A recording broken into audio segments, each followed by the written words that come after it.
할렐루야. 우리 할렐루야 찬양대와 신뢰악단의 찬양 하나님께서 기쁘게 받으신 줄로 믿습니다. 더위와 높은 습도로 깊은 잠을 들기가 어려운 그런 때입니다. 몸과 마음이 찌뿌드할 그런 때인데 오늘 예배 드리시는 가운데 심령의 유쾌함과 육체의 강건함을 힘입는 은혜가 있기를 주님의 이름으로 축원합니다. 이 세상에 흔들리지 않는 완전한 나라는 없습니다. 지금도 많은 나라들이 흔들리고 있죠. 자유민주주의를 맛본 홍콩이 이제 완전히 중국화하려고 하는 이 세력 앞에 자유를 지키기 위해서 중국과 맞서고 있지만 홍콩 전체가 풍전등화와 같이 흔들리고 있습니다. 우크라이나는 러시아의 침공에 흔들리고 있습니다. 이런 전쟁이 일어나기 전까지는 이 우크라이나에서 생산되는 밀과 옥수수 이런 거가 우리하고 무슨 상관이 있나 이렇게 별 생각도 못했는데 이게 다 막히니까 온 세계의 물가가 폭등해서 다 몸살을 앓고 있습니다. 스리랑카도 우리 잘 모르는 나라인데 스리랑카는 너무너무 경제난이 심하다 보니까 백성들이 들고 일어나서 대통령궁을 점령하죠. 그러다 대통령은 급하니까 비행기를 타고 외국으로 도망가서 이메일로 사임 의사를 밝혔습니다. 앞으로 출범하게 될 새 정부는 국가 부도에 빠진 이 스리랑카 상황을 해결해야 될 책무가 있습니다. 그 배후에는 이 저소득 국가들에게 어떻게 보면 영원히 갚지 못할 엄청난 채무, 빚을 안겨준 이 중국이 정치적으로 이제 말하자면 조정하려고 하는 이러한 배후가 있기 때문에 이런 거에 대해서도 의심을 받고 있습니다. 선진국이라 자부해왔던 미국도 유럽도 또 가뭄과 식량난으로 허덕이는 또 폭염으로 이제 온 세계가 몸살을 앓고 있습니다. 여러분, 이 세상에는 흔들리지 않는 나라는 없습니다. 오직 하나님의 나라만 흔들리지 않습니다. 다니엘서 2장은 이렇게 말씀하고 있습니다. 이 여러 왕들의 시대에 하늘의 하나님이 한 나라를 세우시리니 이것은 영원히 망하지도 아니할 것이요 그 국권이 다른 백성에게로 돌아가지도 아니할 것이요 도리어 이 모든 나라를 쳐서 멸망시키고 영원히 설 것이라. 네. 그러므로 우리 예수 믿는 사람들이 소망해야 할 본향은 바로 영원히 흔들리지 않는 나라, 눈물도 없고 근심도 없고 걱정도 없고 고통도 없고 괴로움이 없는 저 하늘나라, 하나님이 계신 천국입니다. 히브리서 기자는 정말 영원한 본향을 사모하며 살았던 사람들을 이렇게 소개하고 있습니다. 그들이라고 하는 것은 히브리서 11장이 믿음장이죠. 그래서 믿음으로 살았던 위대한 인물들을 쭉 소개하면서 그들이 이 땅에서 더 좋은 세상, 더 좋은 것을 소망하고 산 것이 아니라 더 나은 본향을 사모하니 곧 하늘에 있는 것이라. 이러므로 하나님이 그들의 하나님이라 일컬음 받으심을 부끄러워하지 아니하시고 그들을 위하여 한 성을 예비하셨느니라. 여기 그들 중에 대표적인 인물이 아브라함이죠. 아브라함은 가나안 땅에 살면서 거부가 되었습니다. 존경받는 족장이 되었습니다. 사병을 300여 명 거느리는 엄청난 세력의 사람이 되었습니다. 하지만 아브라함은 결코 이 땅에 집을 짓지 않았습니다. 계속해서 천막을 치며 살았습니다. 왜요? 나는 이곳에서 영원히 머물 사람이 아니라 영원한 본향을 향하여 가는 나그네다라고 하는 이 인식을 버리지 않기 위해서입니다. 그래서 하나님은 그들의 하나님, 곧 아브라함의 하나님이라 불리움 받는 것을 기뻐하셨고 그를 위하여 한 성을 예비하셨다, 이렇게 말씀하고 있습니다. 그렇습니다.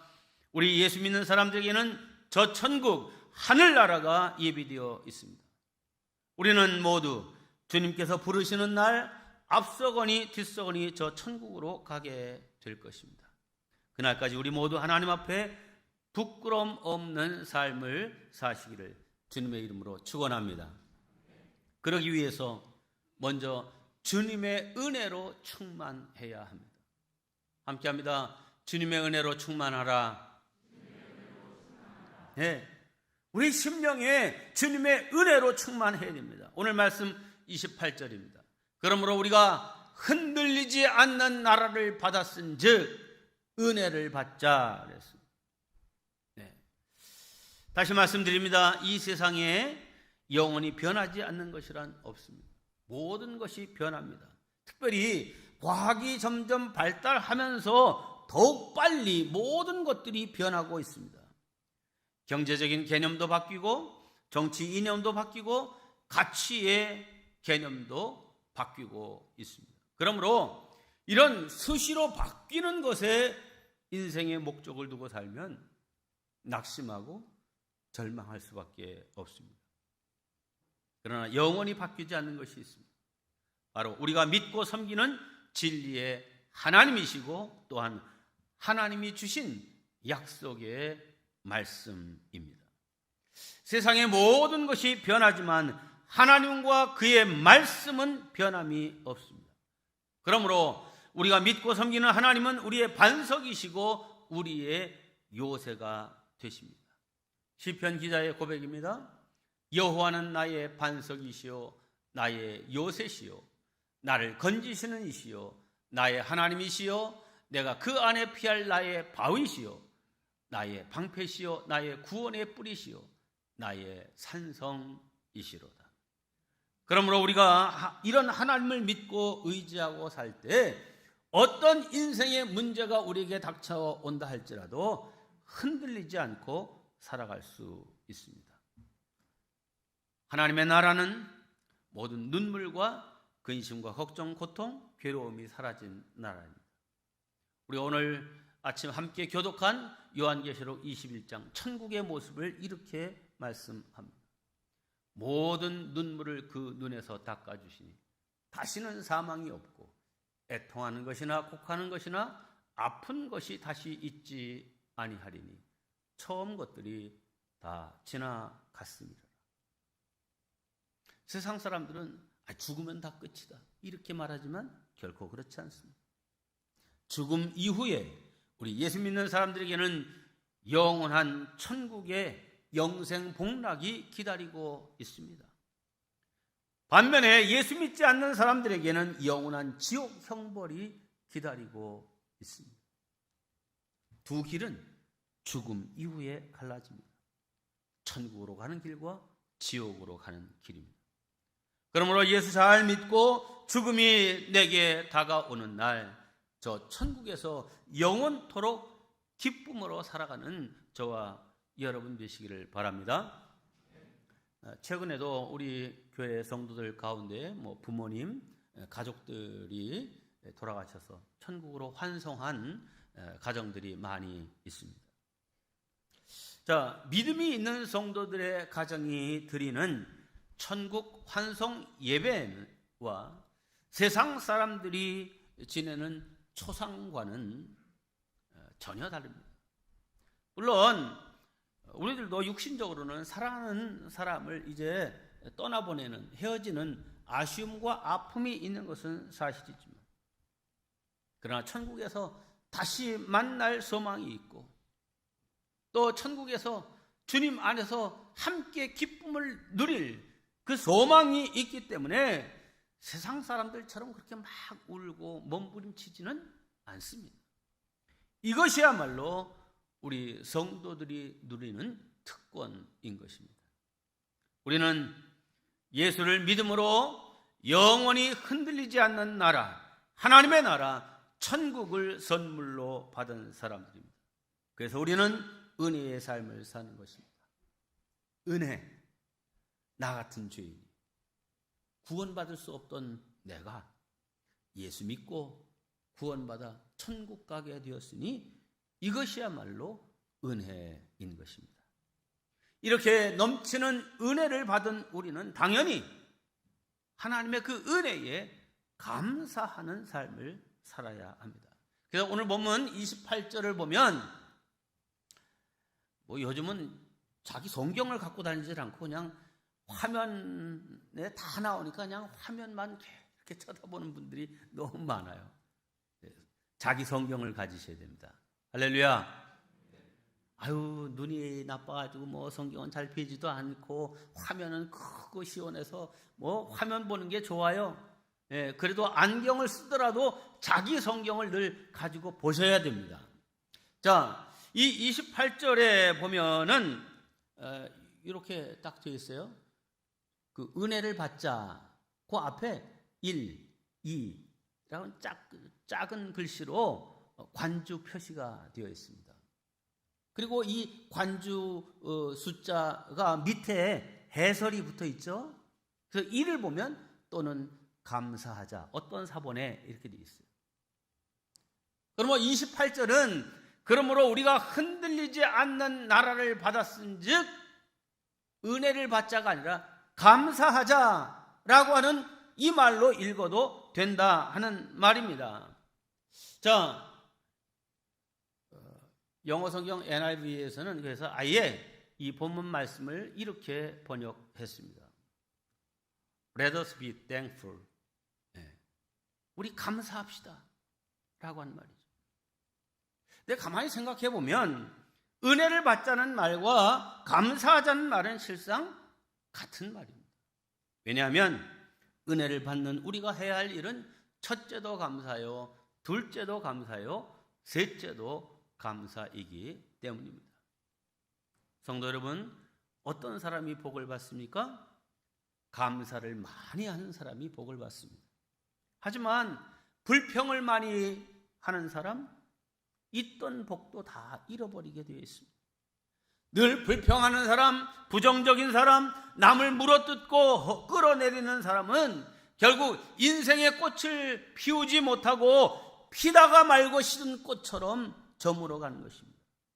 그러므로 우리는 늘 감사하는 인생이 되어야 합니다.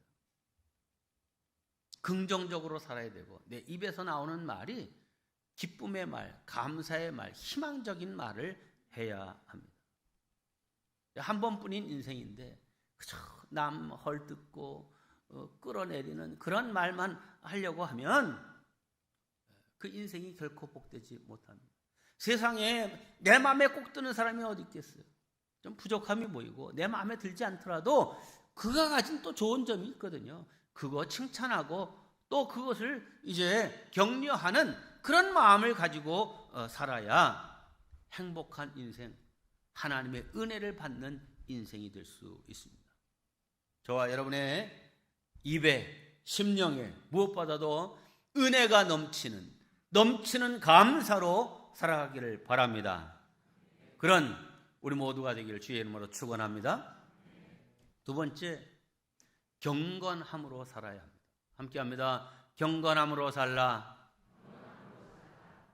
네, 흔들리지 않는 나라를 약속으로 받은 우리들은 하나님을 섬길 때 경건함으로 살아야 합니다. 오늘 28절 말씀입니다. 그러므로 우리가 흔들리지 않는 나라를 받았은즉 은혜를 받자. 이로 말미암아 경건함과 두려움으로 하나님을 기쁘시게 섬길지니 그랬어요. 여기 경건함이라고 하는 말은 다른 말로 얘기하면 온전하신 예수님의 그 삶을 닮아가는 것, 하나님의 성품을 닮아가는 것, 이게 경건함입니다. 자, 예수 믿고 구원받은 것을 신학적으로 중생, 거듭났다고 말을 합니다. 그런데 그것으로 끝나는 것이 아니라 이후에 평생토록 우리는 예수님을 닮아가는 성화의 과정을 밟아가야 합니다. 그런데 수많은 사람들이 예수 믿는 사람들이 되어서 중생하기는 했는데 정작 이 성화의 단계를 계속 밟아가지는 못하고 있는 것이 현실입니다. 예수 믿은 지 10년, 20년이 지났는데도 불구하고 이거 보면 여전히 세상 사람이지 거기에서 정말 예수님의 냄새를 느낄 수가 없는 그런 사람들이 참 많아요. 이건 잘못 믿고 있다는 증거죠. 우리 날마다 조금씩이라도 달라져야 됩니다. 그래서 금방은 모르지만 한참 세월이 지나고 난 후에 우리를 볼 때 그래도 믿음이 자랐구나. 내가 좀 더 예수님의 자녀다운 모습으로 변했구나 라고 하는 것을 내가 느끼고 식구들이 느끼고 다른 사람들이 그렇게 인정해 주어야 합니다. 목사로서 좀 부끄러운 점은 우리나라에 죄를 지어서 교도소에 수감되어 있는 사람들 중에 기독교인들의 숫자가 결코 작지 않다는 것입니다. 생각해보면 범죄자 중에 예수 믿는 사람들의 비율이 제일 적어야 되는데 이 교정당국에 의하면 우리나라의 종교 분포도와 거의 비슷하게 가고 있다는 거예요. 범죄자 중에 종교를 가지고 있는 사람들을 보면 불교인이 제일 많고 그 다음 기독교인이고 그 다음에 천주교인이라는 거예요. 예. 자, 인구수당 범죄율이 거의 같이 간다는 것입니다. 자, 이것을 볼 때 우리들이 잘못 믿고 있다는 증거죠. 기독교인이 정말 경건하고 거룩하게 살아간다고 하면 범죄에 연루돼서 감옥에 가는 이런 일은 뭐 없어야 되고 있다 하더라도 현저하게 작아야죠.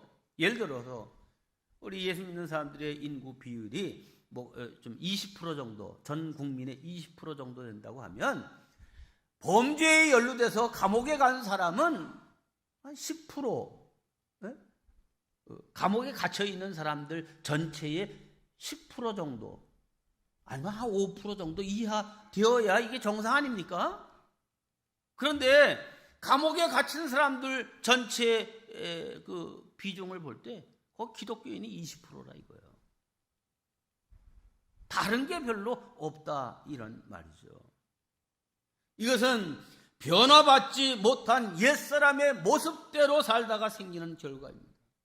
그러니까 예수 믿어도 성질 부릴 것 다 부리고 욕할 것 다 욕하고 사기치고 거짓말하고 자기 이익만 탐하고 이렇게 하다가 결국은 감옥까지 간 사람들이 많은 거예요. 자, 이래서 정말 예수 믿는다고 말할 수 있겠습니까? 바르게 살아야죠. 경건하게 살아야 합니다. 남에게 덕을 끼쳐야 하고 의롭게 살아야 합니다. 그래서 베드로 사도가 권면한 말씀이 있습니다. 베드로후서 1장 4절로 7절입니다. 이로써 그 보배롭고 지극히 큰 약속을 우리에게 주사, 천국의 약속이 있는 사람들이다. 그 약속으로 말미암아 너희가 정욕 때문에 세상에서 썩어질 것을 피하여 이 하늘나라의 약속을 가지고 있는 사람들인데 이 땅의 것 그거 좀 더 가져보려고 그거 누려보려고 그 욕심에 그 썩어질 것에 매여서 하나님의 성품, 주님의 그 거룩하신 모습을 닮아가는 이거하고는 상관없이 살아서 되겠느냐. 그러므로 너희가 더욱 힘써 너희 믿음에, 너희들이 예수 믿고 거듭난 중생한 사람이냐? 그럼 그 믿음의 기초 위에 그 믿음으로 끝난 것이 아니라 거기에 신앙적인 덕목을 쌓아가야 되는데 거기 쭉 이렇게 얘기했습니다. 믿음의 덕을, 덕의 지식을, 지식의 절제를, 절제의 인내를, 인내의 경건을, 경건의 형제 우애를, 형제 우애의 사랑을 더하라. 네. 서양에 가보면 우리나라하고는 층수 개념이 좀 달라요. 그래서 우리나라로 보면 2층인데 거기가 1층이고 1층은 G, 그라운드라고 하는 그 표시로 이 엘리베이터가 되어 있는 데가 되게 많습니다. 요 신앙의 7층 집인지 믿음이라고 하는 것을 이거를 그냥 그라운드, 기초라고만 보면 그 위에 쌓는 것은 7층 집이고 그냥 겉에서 1층, 2층 이렇게 우리가 세보면 8층 집입니다. 근데 이 믿음 위에 세워지는 이 8층 집 제일 꼭대기에 뭐 있냐? 형제 위에 사랑을 더하라. 사랑입니다. 자, 이 말을 보면 형제 위에 사랑을 더하라. 육신의 형제 자매를 사랑하는 것뿐만 아니라 하나님을 아버지로 고백하는 우리 믿음의 사람들 다 형제 자매인데 정말 사랑으로 서로를 돌보고 격려하고 품어주는 그런 사람이 되라 하는 거죠. 베드로 사도가 이것을 권면하고 있는 것은 거꾸로 말하면 예수 믿는 형제자매들끼리도 서로 시기하고 질투하고 이러고 있기 때문에 이런 권고를 하고 있는 것입니다. 우리는 진정 사랑의 사람, 돌봄의 사람이 되어야 합니다. 그렇게 살면 하나님께서도 우리의 믿음을 인정해 주실 것입니다. 그러나 우리가 항상 그렇게 살지 못하기 때문에 늘 주님 앞에 나와 엎드려 기도하여 주님의 도우심을 받아야 합니다. 그래서 히브리서 기자는 이렇게 권고하고 있습니다. 그러므로 우리는 긍휼하심을 받고 때를 따라 돕는 은혜를 얻기 위하여 은혜의 보좌 앞에 담대히 나아갈 것입니다. 무슨 말입니까? 늘 주님 앞에 엎드려 무릎 꿇고 기도해야 되는데 주님의 기대대로 믿는 자답게 살아야 되면 알면서도 그렇게 살지 못했습니다. 부족합니다. 연약합니다. 나의 믿음 없음을, 그렇게 살지 못함을 불쌍히 여겨주시고 긍휼히 여겨주시고 그렇게 살 수 있는 힘과 능력을 은혜로 좀 주셔서 굳센 의지로 믿음으로 유혹을 물리치고 믿음으로 살아갈 수 있는 사람이 되게 하옵소서. 그렇게 늘 기도하라는 거예요. 자, 기도하면 어떤 효과가 있습니까? 자기 내면에, 자기 머리에, 자기의 영성에 의식화가 되죠. 그래서 막 성질이 이렇게 올라오더라도 내가 그래도 권사인데 이러면 안 되지 하고 그를 내가 그냥 접고 넘어가야지. 종이 비행기도 접어야 날아갑니다. 종이 배도 접어야, 돈도 접어야 주머니에 들어갑니다. 우리 손주가 아직 10,000원짜리, 5,000원짜리, 1,000원짜리 구별을 잘 못해요. 그래서 얘는 많이 주면 좋아해. 그래서 지갑을 들고 이렇게 있길래 우리 손주 어디 지갑에 돈이 많은가 했더니 많아요. 그러면서 막 와서 자랑을 하는 거예요. 보니까 전 1,000원짜리고 10,000원짜리가 하나 딱 있는 거예요. 그래서 할아버지가 한 장 여기서 갖고 할아버지가 3장 줄 테니까 그렇게 할래? 그러래. 제가 뭘 뺐겠어요? 10,000원짜리 빼고 1,000원짜리 3개 줬더니 좋다고 신나는 거예요. 이게 어리석음인 것 같지만 또 한편으로는 그래, 이런 순수함이 있어야지 어린이답지. 그냥 약삭 발라가지고선 이제 아주 어린데도 그냥 그 돈에 아주 그냥 반짝반짝하고 뭐 이러면 아주 무섭고 정 떨어지지 않아요? 여러분, 우리가 하나님 앞에서 조금 어떤 때는 미련한 것 같고 순진한 것 같고 어리석은 것 같은 이런 모습으로 살아갈 때 정말 하나님께서 그래, 사랑한다. 제가 그 뺐던 10,000원짜리 나중에 다시 넣어주고 왔어요. 그 할아버지가 3,000원 주고 10,000원 가져오면 나쁜 할아버지지. 우리 하나님 마음도 그 이상이라고 저는 생각을 합니다.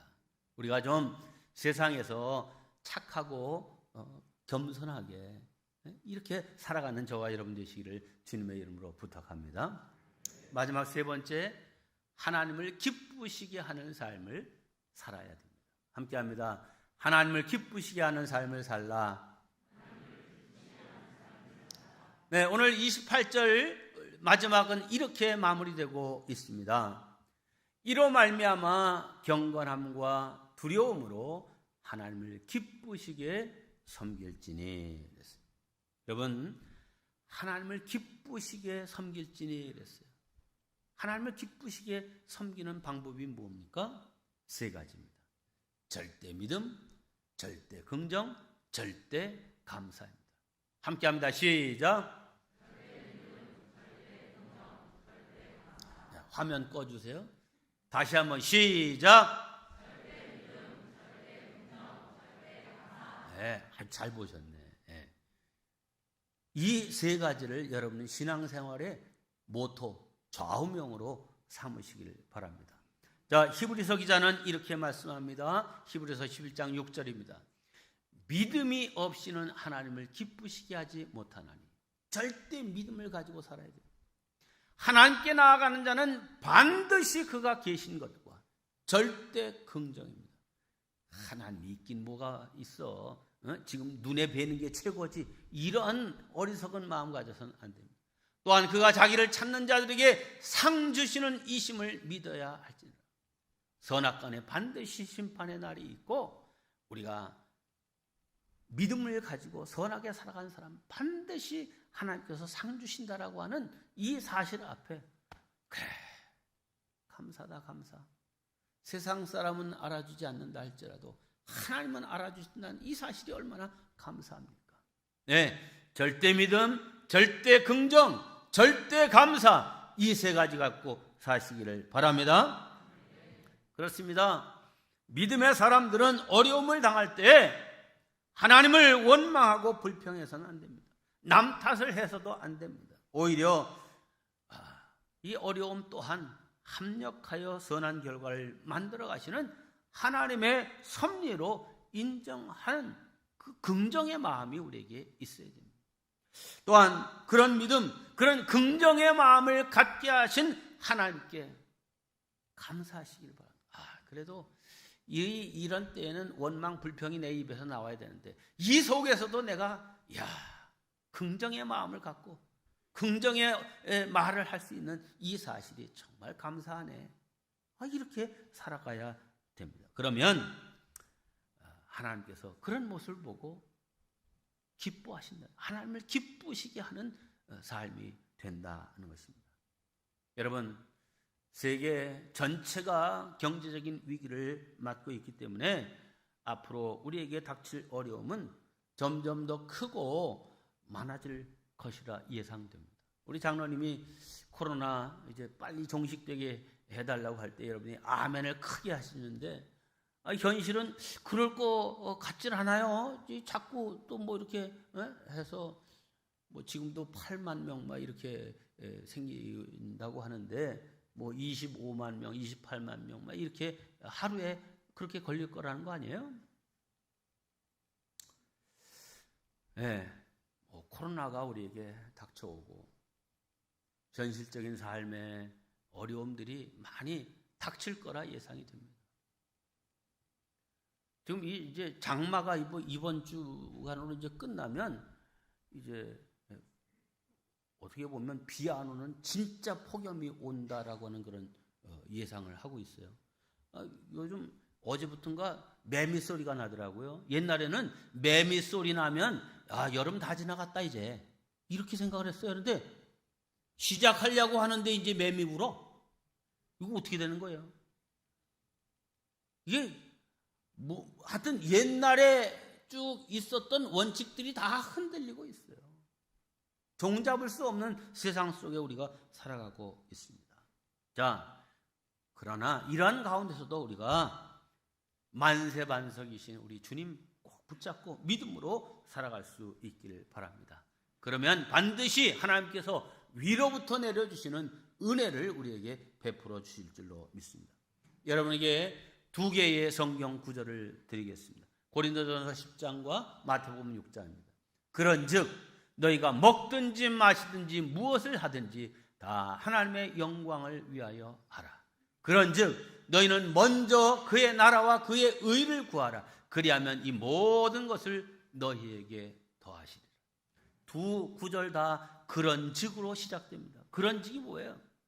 너희가 영원한 흔들리지 않는 나라 천국의 소망을 갖고 살게 되었으니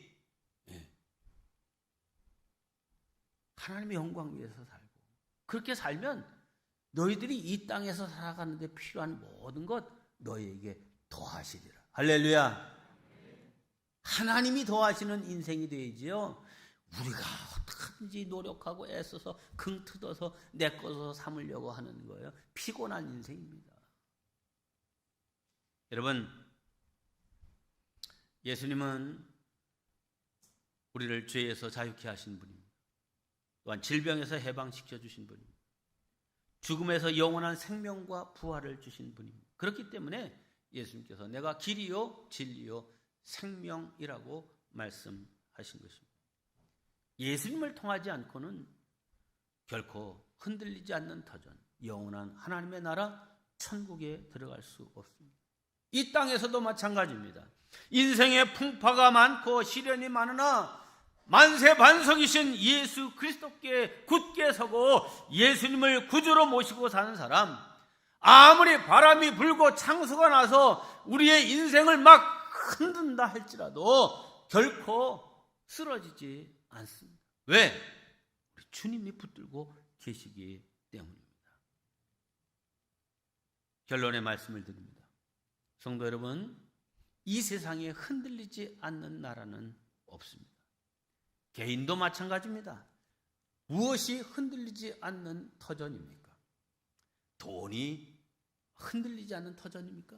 돈만 많으면 든든하다 생각하십니까? 권력입니까? 권력으로 견고하게 내 위치와 내 모든 것들을 지킬 수 있다 생각하십니까? 젊음입니까? 사랑입니까? 사랑을 할 때는요, 이 사랑이 영원히 변치 않을 것 같고 이 사랑이 우리에게 영원한 행복을 줄 것 같아요.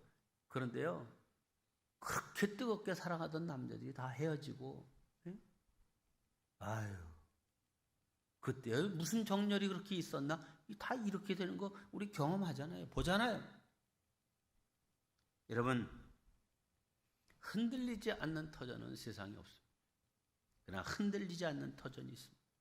바로 믿음의 주여 온전케 하시는 예수 그리스도입니다. 그러므로 우리는 예수님을 제일로 사랑하고 제일 먼저 섬기고 그 뜻을 따라 살아야 됩니다. 그것이 하나님을 기쁘시게 하는 일이고 은혜를 받는 길입니다.